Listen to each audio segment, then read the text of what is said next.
성경을 함께 읽겠습니다. 예레미야 29장 10절에서 14절.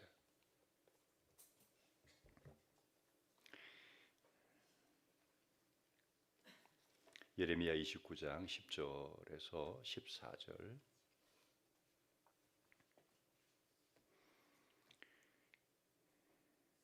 함께 읽겠습니다. 나 주가 분명히 말한다. 너희가 바빌로니아에서 70년을 다 채우고 나면 내가 너희를 돌아보아 너희를 이곳으로 다시 데리고 오기로 한 나의 은혜로운 약속을 너희에게 그대로 이루어 주겠다. 너희를 두고 계획하고 있는 일들은 오직 나만이 알고 있다. 내가 너희를 두고 계획하고 있는 일들은 재앙이 아니라 번영이다. 너희에게 미래에 대한 희망을 주려는 것이다. 나 주의 말이다. 나를 부르고 나에게 와서 기도하면 내가 너희의 호소를 들어주겠다. 너희가 나를 찾으면 나를 만날 것이다. 너희가 온전한 마음으로 나를 찾기만 하면 내가 너희를 만나 주겠다. 내가 너희를 포로 생활에서 돌아오게 하겠다. 내가 너희를 쫓아 보냈던 세상의 모든 나라, 모든 지역에서 너희를 모아오겠다. 내가 너희를 포로로 보냈으나 나는 너희를 그곳에서 너희의 고향으로 다시 데려오겠다. 나 주의 말이다. 아멘. 과거에서 미래로라는 제목으로 말씀을 전하겠습니다. 자, 여기에 수많은 점들이 있다고 상상해 봅시다. 그 점들을 연결하면 뭐가 되죠? 선이 되죠. 저는 이 선이 우리의 일생과 유사하다고 생각합니다. 우리는 지금까지 수많은 시간들을 살아왔습니다. 그 시간들 속에서 수많은 일들이 있었고, 때로는 수많은 사건들이 있었고, 수많은 경험들이 있었습니다. 그것들이 하나로 연결되면 우리의 일생이 되겠지요. 성과 같은 우리의 일생을 크게 세 가지로 한번 나누어 본다면 과거, 현재, 미래라고 말할 수가 있겠습니다. 과거는 지나간 시간입니다. 돌이킬 수 없는 시간입니다. 현재는 오늘이죠. 우리는 오늘을 치열하게 살아가고 있습니다.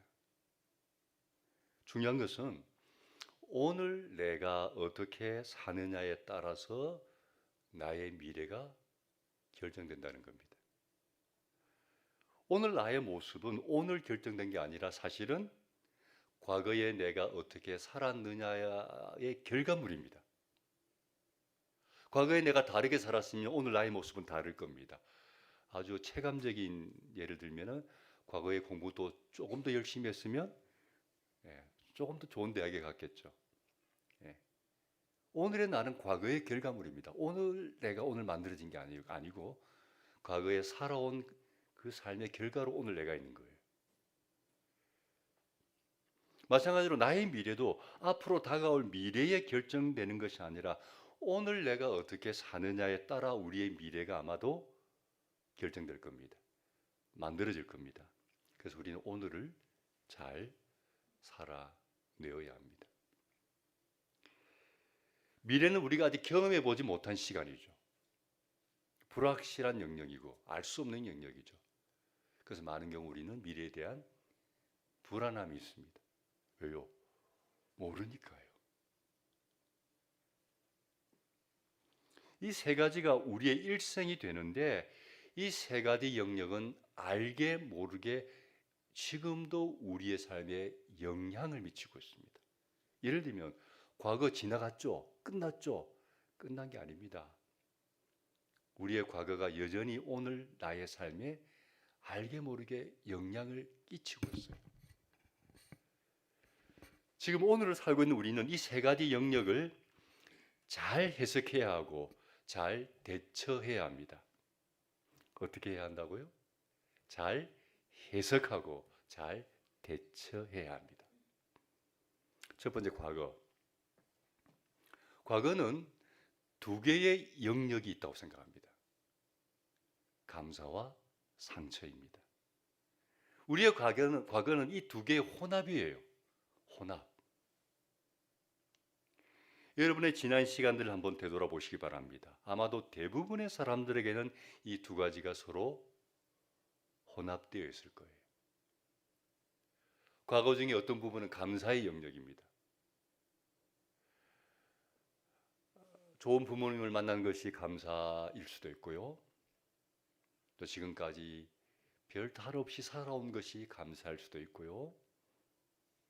혹은 하나님이 주셨던 많은 은혜들 때문에 감사할 수도 있고, 각자 지나간 시간들을 되돌아보면 감사의 영역들이 있을 수 있습니다. 근데 우리의 과거는 감사만 있지 않아요. 반드시 뭐가 있어요? 상처가 있어요.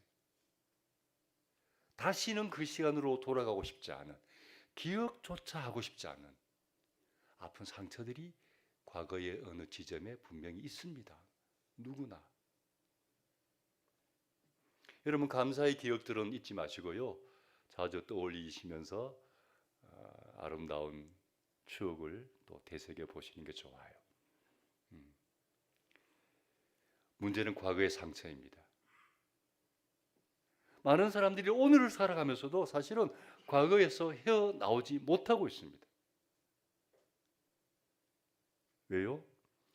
과거에 받은 상처들이 지금 나의 현재의 발목을 잡고 있는 거예요. 그 과거의 아픔 때문에, 상처 때문에 못 나아가요. 이런 재밌는 이야기가 있어요.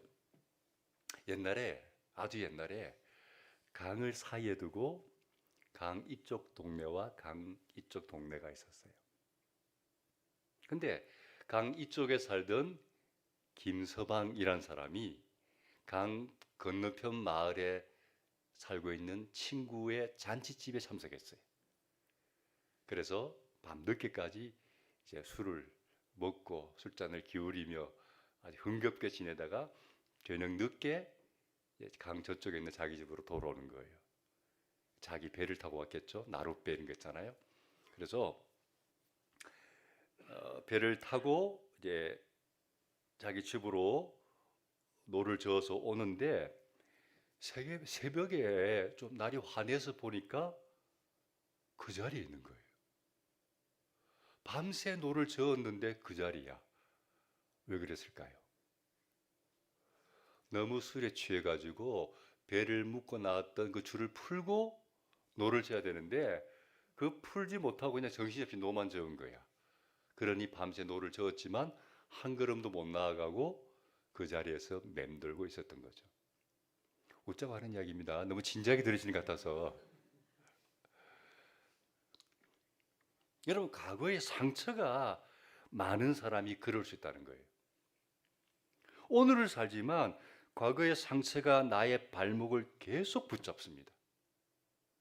열심히 살려고 몸부림치는데 나아가지를 못해요.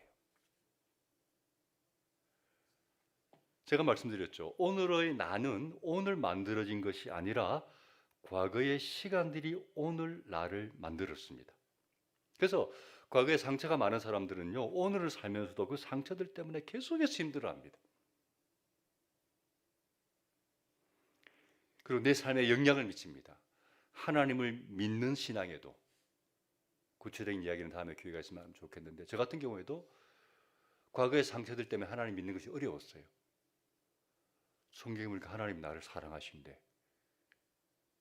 나는 사랑받아 본 적이 없거든요. 그게 이해가 안 되는 거예요. 하나님 왜 날 사랑해? 그게 뭐지?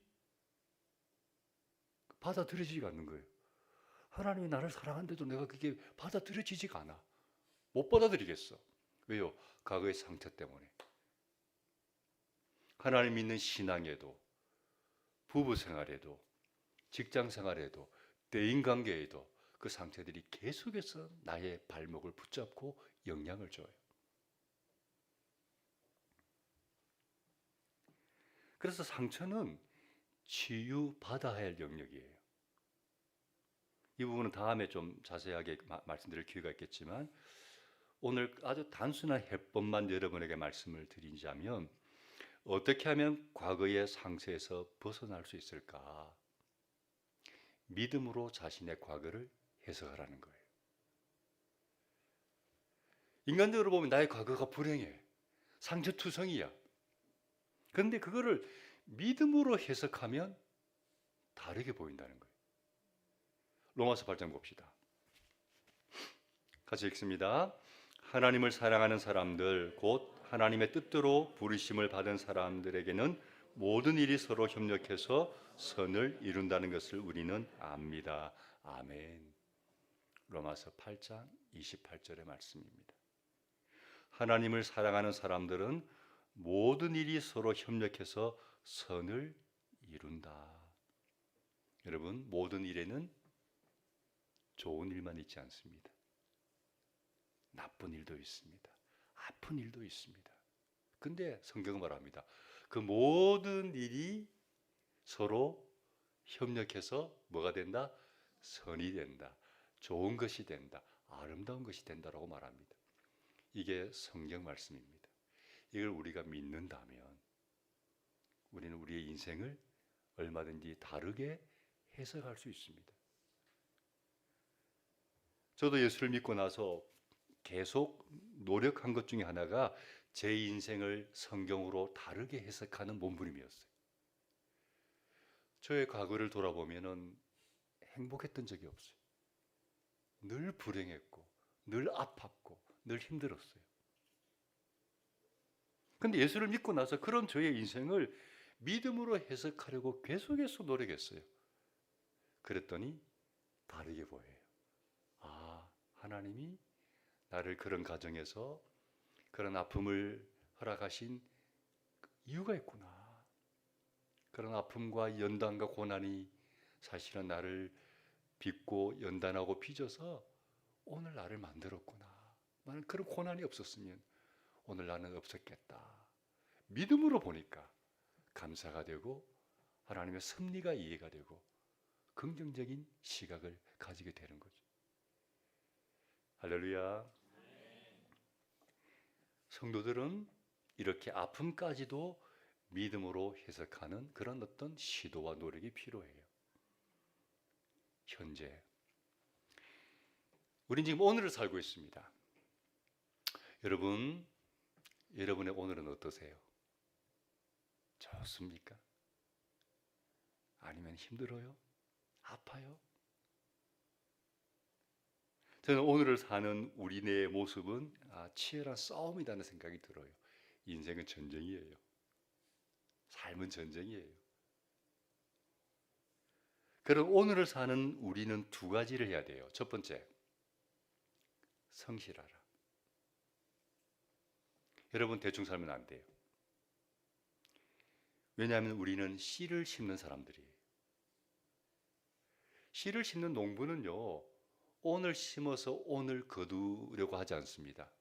농부는 오늘 심어서 가을에 혹은 과실수를 심으면 몇 년 뒤에 그때를 생각하면서 오늘 땀 흘리고 수고하고 애쓰고 인내하는 거죠. 미래에 거둘 기쁨을 위해서 오늘 열심히 일하는 거죠. 우리는 씨를 심는 사람들이에요. 미래의 기쁨을 위해서 오늘 수고해야 돼요. 최선을 다하세요. 대충 살지 마세요. 심은 대로 거두어요. 정확해요. 심은 대로 거두어요. 심지 않고 거두려고 한다. 노력하지 않고 좋은 열매를 거두려고 한다. 그건 스스로를 속이는 거예요. 사기꾼 심보예요. 심은 대로 거두어요. 오늘 내가 어떻게 사느냐에 따라서 내 미래가 결정돼요. 그래서 여러분, 오늘을 사는 여러분, 버겁지만 최선을 다하세요. 열심히 사세요. 두 번째, 잘 견뎌야 합니다. 여러분, 삶이 쉽지 않아요. 어려움이 많고 난관이 많아요. 그렇지만 우리는 포기하면 안 된다. 포기하면 지는 겁니다. 지면 불행합니다. 그래서 우리는 결코 포기하면 안 돼. 근데 여러분에게 부탁하고 싶은 게 있어요. 뭐냐? 꼭 이기려고 하지 마라. 꼭 이기려고 하지 마라. 이기는 것보다 중요한 게 뭐다? 견디는 것이다. 잘 곱씹어 보세요. 여러분 꼭 이기려고 하지 마세요. 이기는 것보다 중요한 것은 견디는 겁니다. 왜냐하면 승자는 정해져 있습니다. 승자는 소수입니다. 100명이 뛰어도요 1등 하나예요. 아무리 내가 몸부림쳐도 나보다 뛰어난 놈이 있기 마련이에요. 나보다 잘 달린 놈이 있기 마련이에요. 치열한 경쟁 사회에서 내가 이기기는 쉽지 않아요. 물론 그 1등 안에 내가 들면 좋겠지만 우리는 평범한 사람들이잖아요. 이기는 게 쉽지 않아요. 그래서 저는 여러분에게 굳이 이기려고 하지 마라. 이기는 것보다 중요한 것은 뭐다? 견디는 것이다. 여러분 끝까지 견디는 사람이 이기는 사람이에요. 마지막을 봐야 돼. 누가 끝까지 견디는가? 끝까지 견딘 그 사람이 사실은 이기는 사람이에요.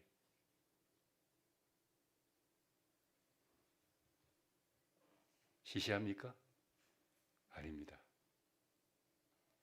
중요한 이야기예요.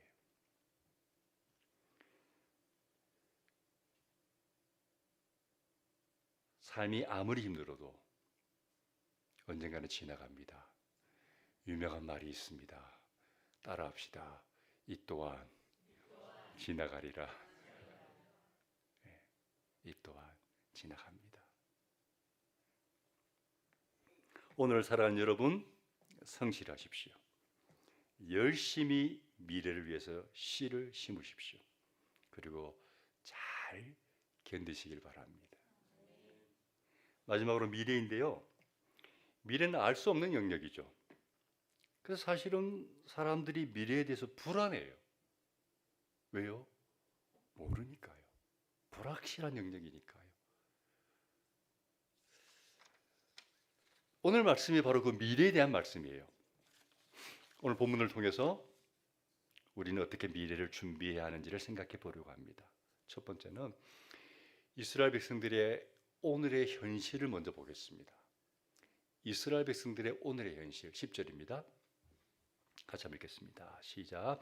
나주가 너희가 바빌로니아에서 70년을 다 채우고 나면 내가 너희를 돌아보아 너희를 이곳으로 다시 데리고 오기로 한 나의 은혜로운 약속을 너희에게 그대로 이루어 주겠다. 이스라엘 백성들의 오늘의 현실을 보여주는 말씀입니다. 너희가 바빌로니아에서 70년을 다 채우고 나면이라고 했어요. 오늘 이스라엘 백성들의 현실이 뭐라는 이야기죠? 지금 포로 생활하고 있어요. 나라가 망했어요. 그리고 많은 사람들이 바빌로니아 제국으로 끌려갔어요. 타국에서 포로로 살아가는 거예요. 우리에게는 좀 현실감이 없을 수 있어요. 그러나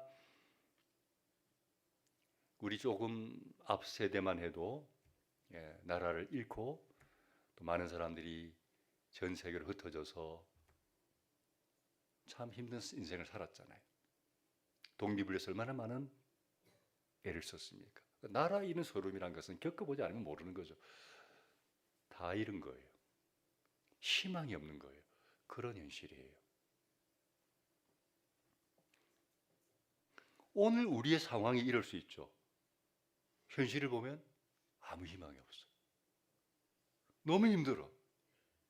여러분 그럴 때 우리가 인생을 살아가면서 그런 경우를 겪게 되는데 그럴 때 필요한 게 뭐냐는 거예요. 아까 제가 견디라고 그랬죠. 견디라고 그랬죠. 근데 여러분 그냥 안 견뎌져요.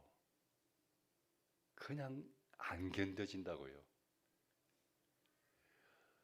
어떻게 견디는가? 하나님의 음성을 들어야 돼요. 그래야 견뎌요.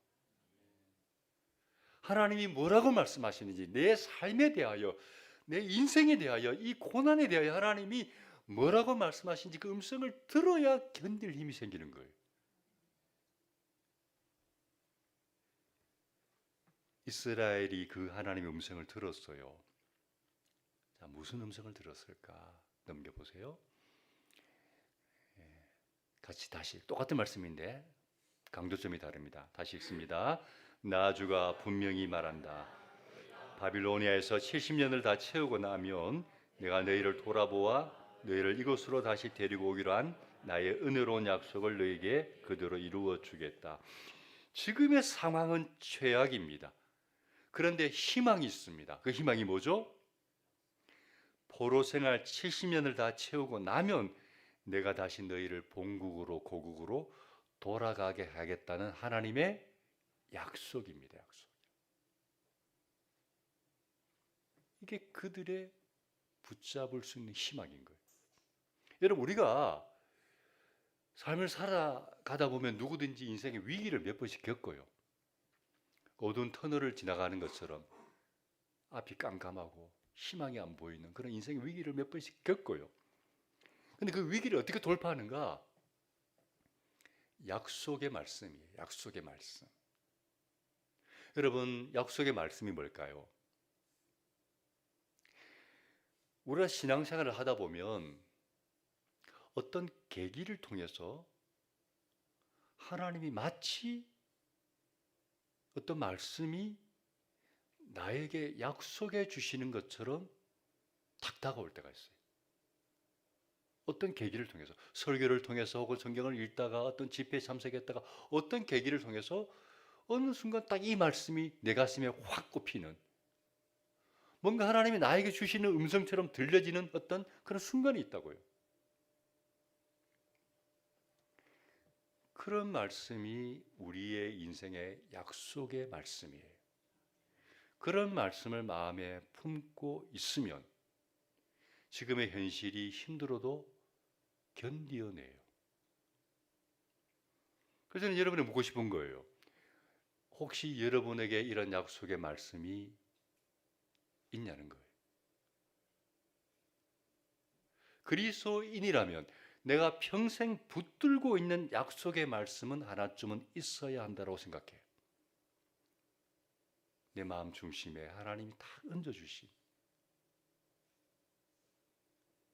그 말씀, 늘 그 말씀을 마음에 품고 기억하고 붙들고 살아갈 수 있는 하나의 말씀이 있냐는 거예요. 그래서 저는 중요한 만남을 가질 때는요, 상대에게 꼭 묻습니다. 약간 완곡하게 물어요. 제일 좋아하는 말씀이 뭐예요? 여러분이 묻고 있습니다. 지금 여러분 제일 좋아하는 말씀이 뭐예요? 너에게 주실 것이요. 마태복음 7장 7절 8절 아멘. 딱 나오잖아요. 자, 여러분이 제일 사랑하는 말씀이 뭡니까?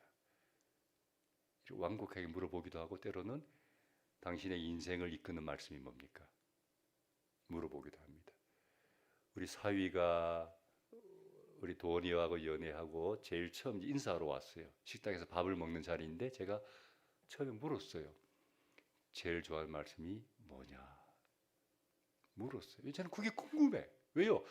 그 사람이 제일 좋아하는 말씀, 붙들고 있는 말씀을 들어보면 그 사람의 인생이 보이거든요. 아, 이 사람이 이 말씀 붙들고 지금까지 살아왔구나. 이 말씀이 이 사람의 인생을 이끌어왔구나. 그거 하나만 딱 들어보면 그 사람의 인생이 보이고 그 사람의 신앙이 보이기 때문에 저는 그게 관심이 있는 거예요. 그런 말씀이 있냐는 거예요. 없다면 기도하시기 바랍니다. 하나님 저에게도 그런 말씀 주세요. 하나님은 삼촌 라반의 집으로 도망가는 야반 도주하는 그 밤에 야곱을 찾아오셔서 그에게 말씀하셨어요. 그게 뭐예요? 약속의 말씀이에요. 내가 너와 함께 하겠다. 너를 도와주겠다. 지켜주겠다. 그리고 다시 반드시 너를 이 땅으로 돌아오게 해주겠다. 그 밤에 야반 도주하는 야곱에게 하나님이 나타나서 약속의 말씀 주셨고 야곱 그 이후에 10년간의 삼촌살이가 정말 눈물겨운 삶이었는데 야곱이 버틴 게 뭐예요? 그 약속의 말씀 붙들고 참는 거예요. 견뎌내는 거예요. 그런 말씀이 우리에게 있냐는 거예요.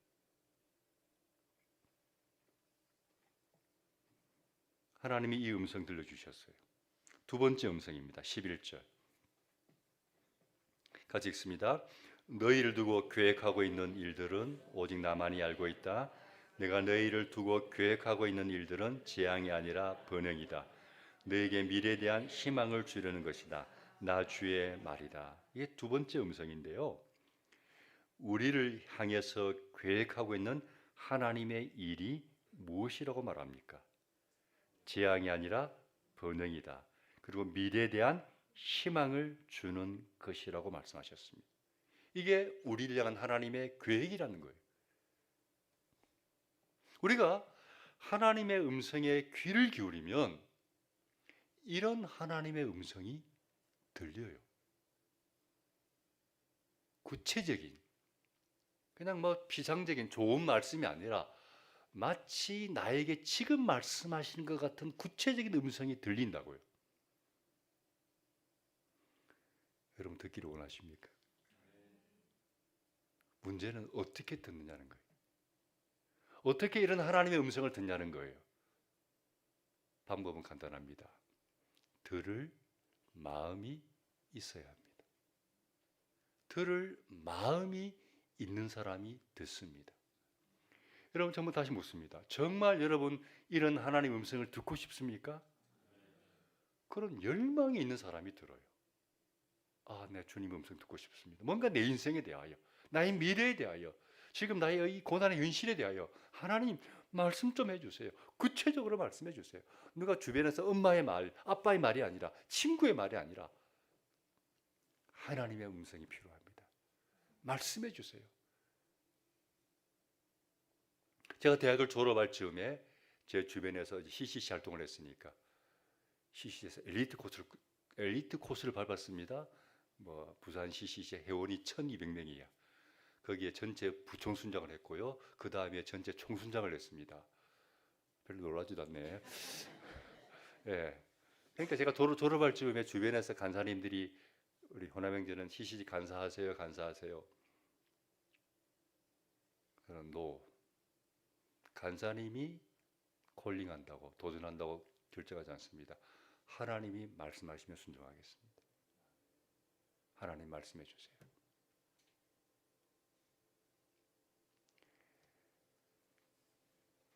기도했습니다. 그리고 하나님이 말씀해 주셨어요. 정확하게. 그 순종한 거예요. 들을 마음이 있는 사람이 들어요. 왜요? 하나님의 음성을 듣고 싶은 사람은요, 하루를 살아도 온 신경이 어디가 있어요? 주님 말씀해 주세요. 주님, 길을 걸어가면서도 주님 나에게 말씀해 주세요. 주님 말씀해 주세요. 답을 주세요. 온 신경이 거기가 있어요. 집중해요. 그러면 들려요. 오늘은 맥주 감사절입니다. 근데 감사는 주로 과거에 대한 감사죠. 제가 지난주에 강구하면서 다음 주 맥주 감사절입니다. 그냥 오지 마시고 지난 6개월을 좀 돌아보시면서 어떤 게 감사한지 좀 생각하셔서 오세요라고 강구했습니다. 감사는 주로 과거 일에 대한 감사예요. 근데 우리는 과거만 가지고는 살 수 없어요. 미래에 뭐가 있어야 돼? 희망이 있어야 돼. 미래에 희망이 있어야 살아요. 희망이 있으면 버틸 힘이 있는 거예요. 그런데 아무 희망이 안 보여. 그럼 사람은 못 버텨요. 그래서 저는 감사보다 더 강력한 게 뭐다? 희망이다. 감사는 지난날에 대한 고맙습니다 이거지만 희망은 나의 미래를 향해서 힘차게 나갈 수 있는 동력이 희망이에요. 감사보다 강력한 것은 희망이다. 우리에게는 희망이 필요해요. 그래서 설교의 제목을 과거에서 미래라고 지었어요.